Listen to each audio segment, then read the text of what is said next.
Salut les amis! Aujourd'hui je vous retrouve pour une nouvelle vidéo consacrée à Pokémon. Mais avant tout, je vous invite à liker ma chaîne et à vous abonner. On va commencer avec PCA pour répondre aux petits commentaires que j'ai eu récemment sur ma chaîne YouTube. Alors PCA, qu'est-ce que c'est? C'est un organisme qui permet de grader les cartes. Grader, c'est quoi? C'est mettre ces cartes dans des boîtiers pour les conserver plus longtemps ou alors faire en sorte qu'elles prennent de la valeur. Mais pour grader, il faut payer. Vous allez chez PCA Grade. Vous assurez ou pas les cartes, c'est à votre convenance. Au niveau de l'envoi, on m'a demandé aussi comment faire. Vous prenez des top loaders, vous mettez les cartes dedans, ou des sleeves afin de les conserver un maximum. Papier bulle à fond, et vous envoyez en recommandé. En recommandé pourquoi? Je vais vous expliquer. PCA, qu'est-ce qui se passe actuellement? Vous ne répondez pas aux emails, vous ne répondez pas au téléphone. Je trouve ça juste pas professionnel de votre part. On paye des sommes astronomiques sur certains produits et vous ne répondez pas. Alors, je peux le concevoir. Il y a des mails qui commencent à arriver, mais vous avez perdu 28 000 € de cartes. Perdu volé, je ne sais pas, c'est peut-être pas de votre faute, mais en tout cas, c'est de votre responsabilité. Faites en sorte que les personnes soient dédommagées et tout ira bien. Au niveau de vos délais PCA, je continue, vous nous avez promis 45 jours. C'est faux. Là, on est sur du 2, 3, 4, 5 mois. Oh les gars, bougez-vous sans déconner. Il y a MTG qui monte en flèche, bougez-vous. Bref. Vous avez la réponse à vos questions. On passe à autre chose maintenant, au stock. Les stocks, qu'est-ce qui se passe? Pénurie pourquoi?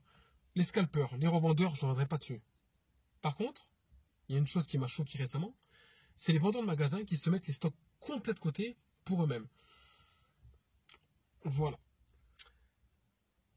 Les stocks, on en revient aussi par rapport au prix qui me titille un peu quand je vois du PKV chez Leclerc à 39,99, je trouve ça abusé.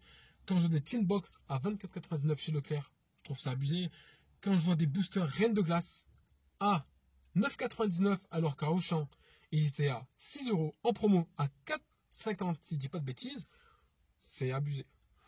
Voilà, donc c'est vrai que c'est un petit peu choquant ce qui se passe. Moi, je collectionne depuis 22 ans. Là, je me suis mis en stand-by parce que je rentre pas dans ce topo du surplus. Je paierai pas plus cher pour un item par rapport au prix qui est annoncé d'origine. J'ai pas envie, j'ai vraiment pas envie. Donc au pire, j'arrête ma collection et je me dirais voilà, j'ai collectionné pendant 22 ans, ça m'a fait plaisir. Mais clairement, j'irai pas au-dessus. Après, ce qu'il faut savoir, c'est qu'il y a des reprints qui existent, il y a des restocks. Certes, certains produits ne sont pas reprint, mais on verra. On verra parce que Destiny Occulte 2017, reprint 2020-2021, attention. Je vais parler d'un autre sujet maintenant. C'est les 25 ans. Il y a une hype de fou. Et la hausse de prix, c'est à cause de vous, les gars. De ceux qui me regardent, de vous, les consommateurs. Je vais vous dire pourquoi. Pour deux choses. La première, c'est qu'il y a des influenceurs youtubeurs qui nous sortent des cotes qui n'existent pas. C'est eux qui inventent les cotes. Je suis désolé.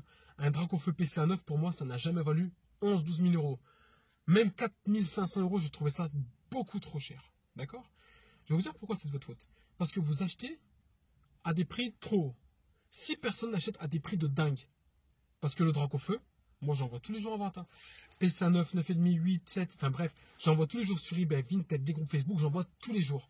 Si vous n'achetez pas, les gars ils vont se dire quoi? Mince, ça ne se vend pas, donc je diminue le prix. Je vous garantis que les produits Pokémon actuellement sont beaucoup trop chers et ça va redescendre. Ça va redescendre. Comment? Si vous arrêtez d'acheter. C'est pareil, si les scalpers se retrouvent avec 150 ETB sur les bras, je vous garantis qu'ils vont baisser les prix. Donc ça ne vient en fait qu'à vous de ne plus acheter, de patienter. C'est l'été, profitez de la mer, profitez des paddles, profitez du Bordeaux, profitez des apéros, arrêtez d'acheter. D'accord? C'est simple. Là, on sait qu'il y a les 25 ans, les ETB 25 ans, les boosters, etc. On n'en verra pas la couleur. On le sait très bien. N'allez pas les acheter à des prix de dingue, sauf si vraiment vous êtes ultra collectionneur. Prenez un item de chaque pour la collection. C'est mon point de vue. Voilà. Tout ça, ça n'engage que moi. Je ne suis pas Nostradamus, je ne suis pas Pierre-Paul Jacques, je suis moi-même. AK-42, je suis là pour vous donner des conseils et vous dire comment moi j'opère. Actuellement, comment j'opère, je n'achète plus rien. J'ai acheté il y a un mois, vous avez vu ma vidéo review, à prix d'origine. Jamais je n'achète à des revendeurs. Ça ne m'intéresse pas. Voilà. Ou bien j'ai le produit à prix d'origine, ou bien je ne l'ai pas. Sur ce, les amis, portez-vous bien et je vous souhaite une très bonne journée. Merci de m'avoir écouté. À très bientôt, les amis. Ciao, ciao.